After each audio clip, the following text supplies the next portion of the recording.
Ogdilla. Quater made Ogdilla as a kind of test subject. He gave Ogdilla a crown, although he did not have a head to set the crown on.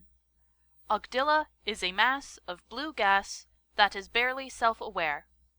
It is said that Ogdilla is the spirit of adventure, since on the day he was made, he left Quater's homeland, traveling in a straight line without stopping. He has picked up many particles from space, which have made a happy home for themselves on Ogdilla's back.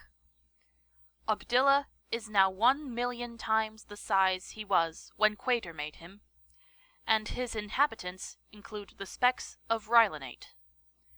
The specks of Rhylinate were in constant conflict with the specks of Rod. The specks of Rod cultivated food on Ogdilla's back by using their own spit. The specks of Rhylinate had no spit, but occupied most of the surface of Ogdilla. The specks of Rhylinate were disgusted by all the spitting that the specks of Rod did, and they did not like stepping in it either. The strife between the specks of Rhylinate and the specks of Rod carried on for centuries. The conflict was never physically violent, but there was much whining, taunting, heated sneering, upheavals, and so on. This period was known as the Ubla-Senchter-Hacht, or the 3 millennia of conflict, although it was really more like 2.5. During the Ubla-Senchter-Hacht, an incident happened that at once made all the specks forget their animosity, and at the same time exacerbated the conflict even more. In the 8th month, on the 27th day, during the 11th year of the 1st century of the 2nd millennium of the Ubla-Senchter-Hacht, the specks of Rhylinate woke up to find a strange being of gigantic size asleep in Screnchy Park. There was a pond by his head, where he had drooled while he slept.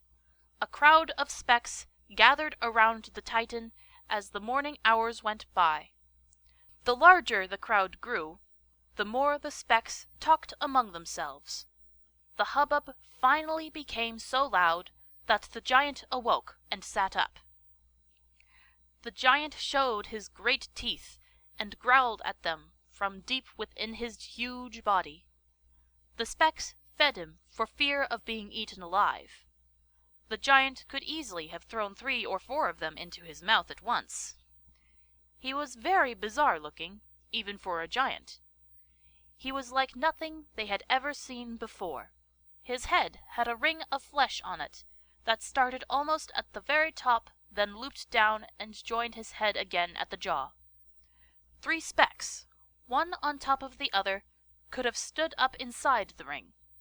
He had huge lips, with which he covered his enormous teeth, while the specks had no lips at all. Above the lips, almost to the top of the face, were 2 ball-shaped things that had 1 dot within each of them.